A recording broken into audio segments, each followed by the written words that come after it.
आदरणीय डॉक्टर शैलेंद्र उपाध्याय जी,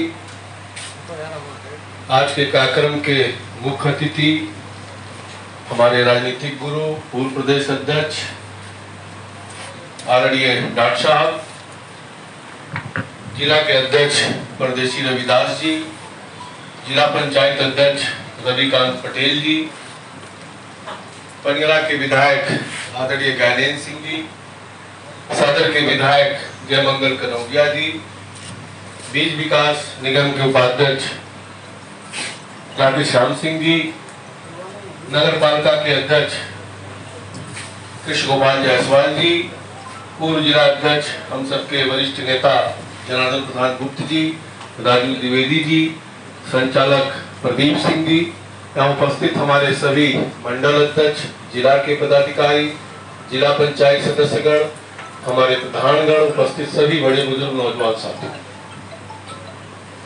मित्रों, आज का कार्यक्रम मोदी 20 पे है और सब लोग डॉक्टर साहब को समय देते चले गए हैं, तो हम डॉक्टर साहब से बड़े नहीं हैं, हमारे भी गुरु नहीं। लेकिन थोड़ा मैं बताना चाहता हूं कि मोदी 20 जिसमें देश के तमाम हस्तियों ने अपनी प्रस्तावना मोदी जी के बारे में उस किताब में वर्णित किया है।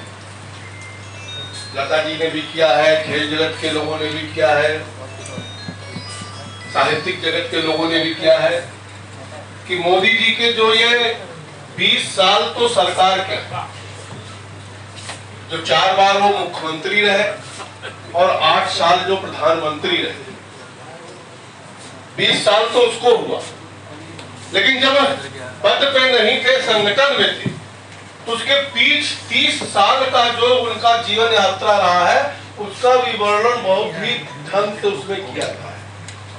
और मोदी जी भी हम ही आप जैसे एक छोटे से कार्यकर्ता के साथ साथ यहाँ तक पहुंचे।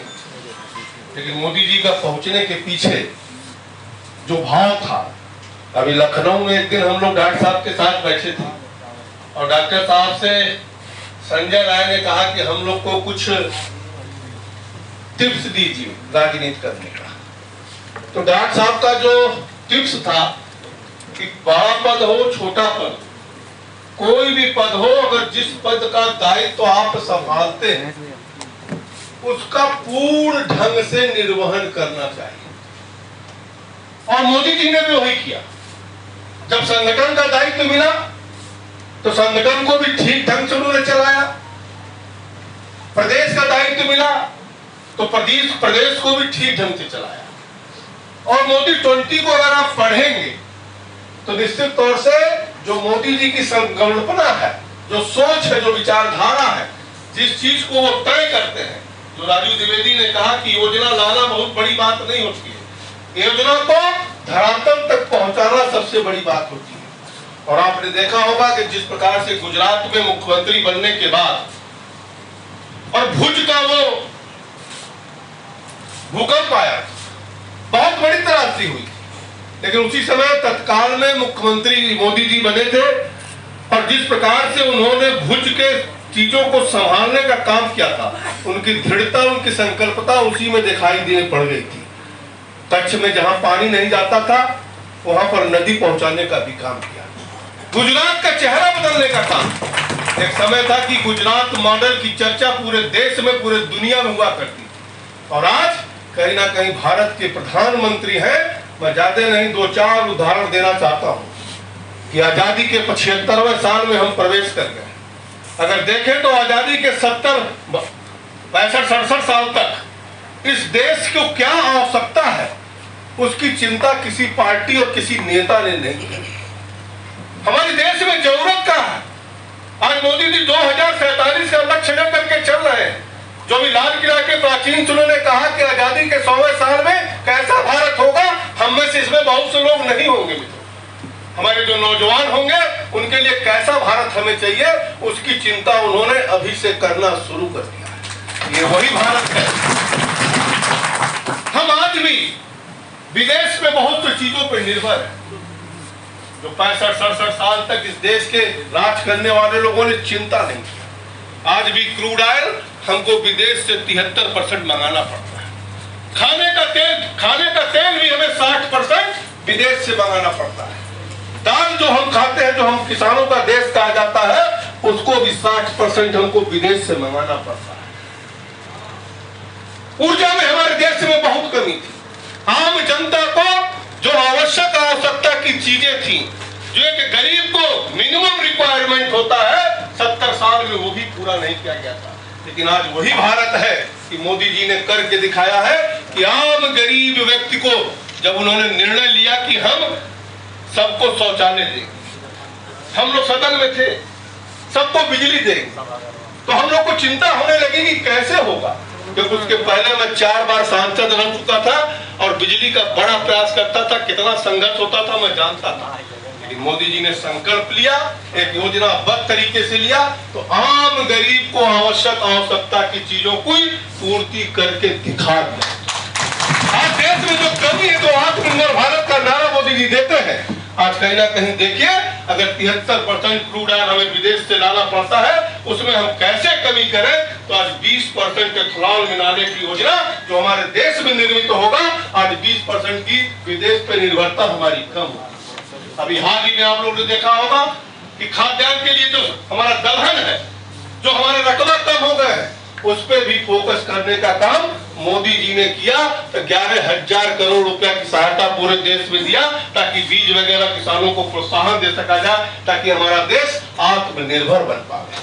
आप देखे होंगे बिजली की जो कमी है, जो स्वच्छ ऊर्जा की कमी है, ग्लोबल मीट में 2047 तक हम 0 कार्बन उत्सर्जित देश बनाने की तरफ हम टारगेट लेकर के मोदी जी चल रहे हैं।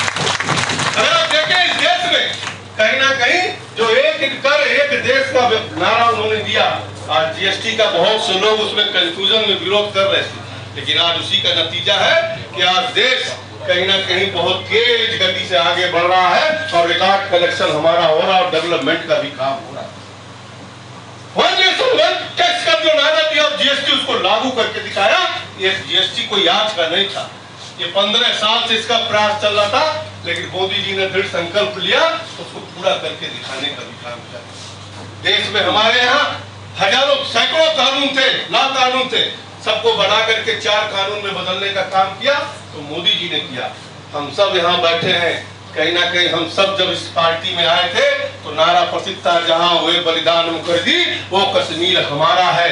आप कल्पना करिए, किसी ने सोचा नहीं था कि धारा 370 समाप्त होगा, लेकिन मोदी जी ने निश्चय किया तो राष्ट्रहित में धारा 370 समाप्त करके राम जन्मभूमि का 500 साल पुराना इतिहास रहा है। ये ठीक है कि डायरेक्ट मोदी जी ने नहीं किया, लेकिन ऐसा माहौल बनाया, ऐसा सुप्रीम कोर्ट से निवेदन किया कि दिन प्रतिदिन उसका बहस होकर के आज राम जन्मभूमि मंदिर का भी निर्माण हो रहा है।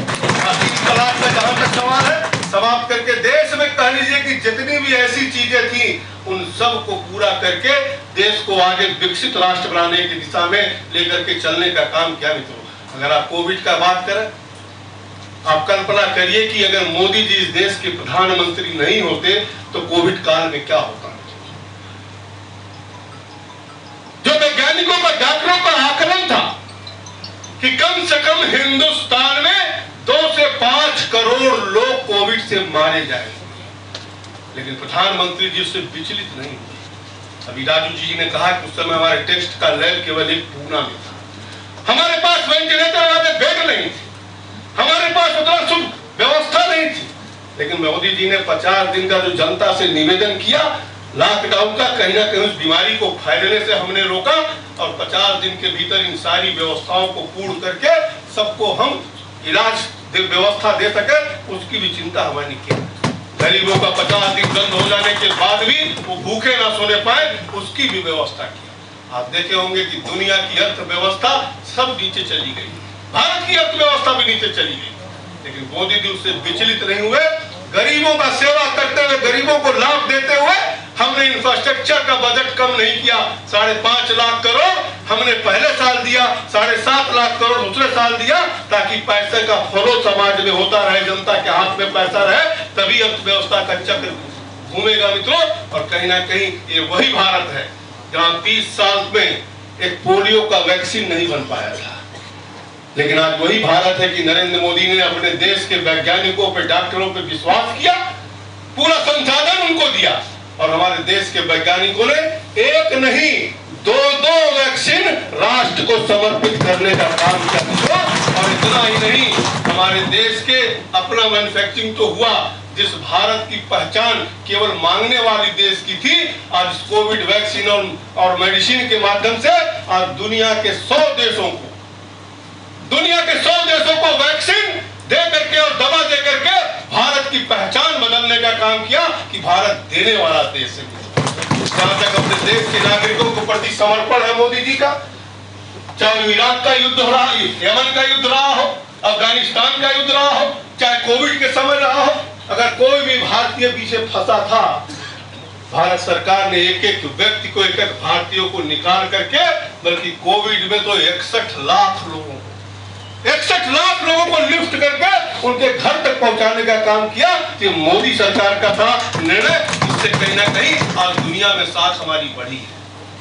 जो भारत की बात कोई सुनता नहीं था, आज भारत कुछ कहता है तो उस पर लोग सोचते भी हैं, विचार भी करते हैं, अपनाते हैं। वैसा भारत बनाने में कहीं ना कहीं मोदी जी का दृढ़ता, निश्चितता, साफ ईमानदारी से काम करना ठीक होता है। इस किताब में सारे चीज का वर्णन है। मेरा आप सबसे निवेदन भी है कि भविष्य में उस किताब को अगर हम भारतीय जनता पार्टी के कार्यकर्ता है, नेता है, उसको निश्चित तौर से पढ़ना चाहिए और पढ़ करके उसमें से आधा भी ग्रहण करेंगे तो राष्ट्र के लिए, अपने जिले के लिए बहुत तरक्की का काम कर सकते हैं। आज के अवसर पर आप सब यहाँ पर आए, उपस्थित हुए, आप सबको और डॉक्टर साहब का मैं पुनः महाराजगंज की धरती पे स्वागत करते हुए अपनी बात समाप्त करता हूँ। जय हिंद, जय भारत।